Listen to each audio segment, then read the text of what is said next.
अनि त्यसपछि चाहिँ यो पेट्रोलको खानी पेट्रोल निक्ल्यो हैन, पेट्रोल निकाल्यो। त्यसपछि पेट्रोल निक्लेपछि अनि हेर्नुहोस् न पेट्रोलको गोदाम। त्यसपछि चाहिँ त्यस्तो भएको रह्यो कि मैले अघिको आधी भाग चाहिँ यसमा देखाउँदैछु है। अघि चाहिँ त्यति आधीमै सिद्धियो हैन साथीहरू। यही हेर्नुहोस् त पेट्रोलको त्यो कसरी निकाल्ने, कसरी स्टोर गरेर राख्ने सबै यहाँ रहेछ कि पेट्रोल खाने, तेल खाने। अनि त्यसपछि चाहिँ ल हेर्नुहोस् अनि यस्तो बन्यो हेर्नुहोस् त यस्तो बन्यो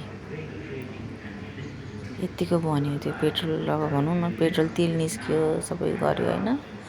अब शिक्षा भयो अनि देश यसरी विकसित हुँदै गयो है साथीहरू। त्यसपछि देश यसरी विकसित भयो, कत्रा बिल्डिङहरू कत्रा हैन, त्यस्तो बन्दै गयो अनि देश विकसित यसरी भएको रहेछ कि हेर्नुहोस् यसरी भएको रहेछ है साथीहरू। अब हामीलाई थाहा थिएन, यति भए पनि नलेज थाहा भयो हैन। दुबई नआउनु भएको मान्छेहरूले पनि हेर्नुहोस् हैन, थाहा हुन्छ यस्तो रहेछ कस्तो। कतिपयलाई त थाहा भइसक्यो होला हैन। अनि त्यसपछि हामी चाहिँ हेरिसकेर हैन अब चाहिँ माथि जाँदैछौँ, निक्लिँदैछौँ। अनि कस्तो लाग्यो मेरो आजको मिनी भ्लग तपाईँहरूलाई है।